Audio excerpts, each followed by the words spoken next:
Welcome to Making Special Education Actually Work, an online publication presented in blog and podcast form by KPS for Parents. As an added benefit to our subscribers and visitors to our site, we're making podcast versions of our text-only blog articles so that you can get the information you need on the go by downloading and listening at your convenience. We also occasionally conduct discussions with guest speakers via our podcast and transcribe the audio into text for our followers who prefer to read the content on our blog. Where the use of visual aids, legal citations, and references to other websites are used to better illustrate our points and help you understand the information, these tools appear in the text-only portion of the blog post of which this podcast is a part. You will hear a distinctive sound during this podcast whenever reference is made to content that includes a link to another article, website, or download. Please refer back to the original blog article to access these resources. Today is May 10th, 2025. This post and podcast is titled, What is Eugenics and How Does It Relate to Special Education?, in which we explain the definition of eugenics as it relates to special education and Project 2025. Many people don't know what the word eugenics means, but parents of special education students will recognize the behavior associated with eugenicist thinking. Special education is not an isolated, siloed experience with no bearing on the rest of society, and history shows us that societies don't just collapse because of a few bad actors or terrible ideas. They collapse because their systems stop evolving with the needs of their people. I have spent the last 34 years upholding democracy at the local level through special education compliance, asserting all the while that special education is the canary in the coal mine for the rest of our civilization. The degree to which a society is civilized is revealed by the degree to which it takes care of its most vulnerable members. When societies collapse, systems that once protected people can no longer fulfill their functions and start existing for their own benefit, causing constituent needs to become the means of perpetuating the system rather than the ends served by the system. These systems stop spiraling upward through stages of reflection, accountability, and self-correction, and instead stagnate and drift into patterns we recognize all too well, patterns that include horrors like eugenics. What is eugenics and why should we be worried? Eugenics is the scientifically discredited and morally indefensible idea that society can be improved by encouraging reproduction among people with quote unquote desirable traits while suppressing or eliminating reproduction among those deemed quote unquote undesirable. In the early 20th century, this ideology fueled forced sterilizations, segregation, and systemic discrimination against the poor, disabled, mentally ill, and minority populations. Even after the Holocaust exposed the full horror of where eugenics thinking leads, many of its assumptions remained embedded in law, policy, and cultural attitudes. Today, we are seeing a resurgence of these ideas under new guises. Coerced sterilizations of women in immigration detention centers, cuts to disaster relief and public health infrastructure that disproportionately impact marginalized communities, erasure of tracking systems for disease, disaster, and civil rights data, making vulnerable groups less visible and less protected. These actions aren't accidents. They are systemic attempts to decide who deserves to survive and who doesn't, without ever saying the real intent out loud. One of the things about my tendency to use applied behavioral analysis or ABA in any attempt to understand behavior is that it really helps identify when actions speak louder than words, which is why I recommend that everyone have a basic understanding of ABA. It's hard to miss the function of a behavior when it's this obvious. Project 2025 threatens publicly funded special education. Project 2025 is a published blueprint backed by major political operatives that calls for dismantling federal civil rights enforcement, including abolishing the U.S. Department of Education. Key figures inside the current administration have publicly stated that their job is to eliminate the department. Project 2025 proposes to eliminate or severely weaken the U.S. Department of Education, roll back enforcement of the Individuals with Disabilities Education Act or IDEA, shift authority to states without guaranteeing civil rights compliance, and divert public funds to private schools that need not serve disabled students equitably. So, Project 2025 and eugenics, here's the link. At its core, Eugenics builds systems that decide whose lives are worth protecting and whose are expendable. Project 2025 follows this template by removing protections for disabled, poor, and marginalized students, making survival and success conditional on wealth, ability, and conformity. While supporters frame these moves in language about freedom and efficiency, practical effect is to systematically privilege some groups while abandoning others. Selective protection of life, determined by productivity and conformity, is the operational definition of modern eugenics.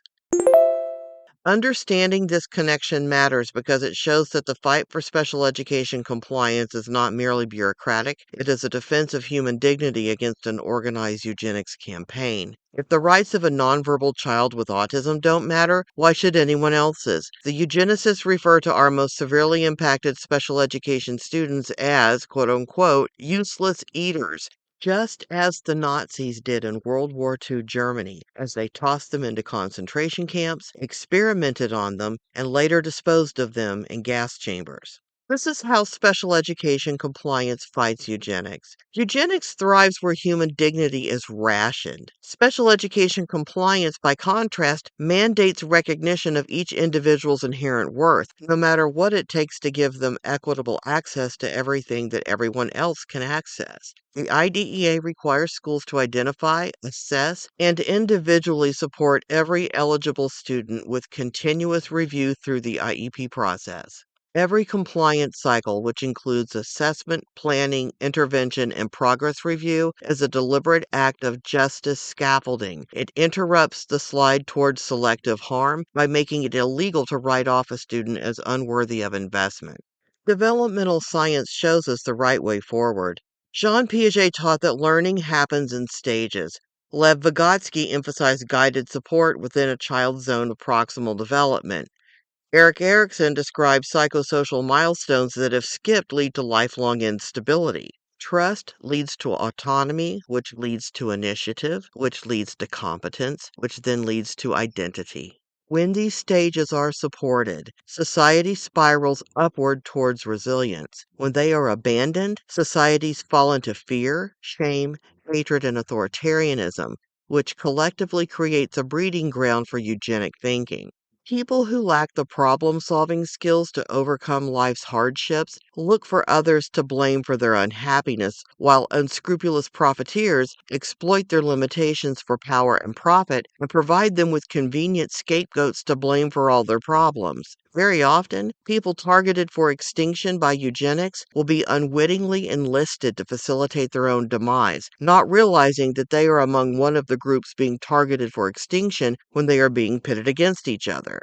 Spiraling is an instructional strategy that can improve our chances. In education, the term spiraling refers to referring back to previously taught material or concepts and relating it to new material being instructed. For example, a refresher on basic addition before launching into new instruction about subtraction would be an instance of spiraling the addition instruction into the subtraction instruction to help the learner make the mental connection between what is already known and what is being presented as new. In day to day human discourse, spiraling can be used to inform what we understand about the world around us based on what we've learned from past experiences relative to new information being presented to us in the news and from people we know. By weaving in what we've already learned and mastered and connecting it to the new information being presented, we can create better outcomes for ourselves. Compliance is not pointless red tape.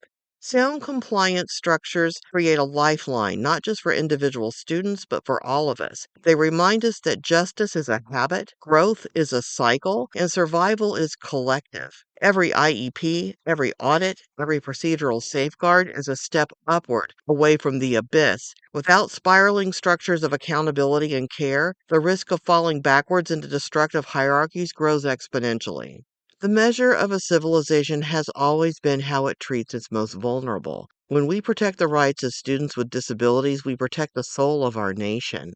Special education law isn't about pointless obedience. It's intended to be a bulwark against eugenics in American society, which is why it is currently being targeted by the Project 2025 eugenicists. Regardless of whether you're a parent of a child with special education needs, a concerned taxpayer who didn't volunteer to bankroll eugenics as a function of our government, or both, you have a beef here with how things are currently being operated at the federal level. The only way to preserve our democracy is to participate in it, including at the local level. Every IEP meeting is an opportunity to uphold the rule of law and facilitate the government serving the needs of the public accordingly, and to make sure our society attends to its most vulnerable members like a civilized society should. Thank you for listening to the podcast version of What is Eugenics and How Does It Relate to Special Education? KPS for Parents reminds its listeners that knowledge powers solutions for parents, and all eligible children, regardless of disability, are entitled to a free and appropriate public education. If you are a parent, education professional, or concerned taxpayer and have questions or comments about special education related matters, please post a comment to this blog post at kpsforparents.org/blog. That's K as in knowledge, P as in powers, S as in solutions, the number 4, parents, parents.org/BLOG. We hope you found our information useful and look forward to bringing more useful information to you. Subscribe to our feed to make sure that you receive the latest information from Making Special Education Actually Work, an online publication of KPS for Parents. Find us online at kpsforparents.org. KPS for Parents is a nonprofit lay advocacy organization.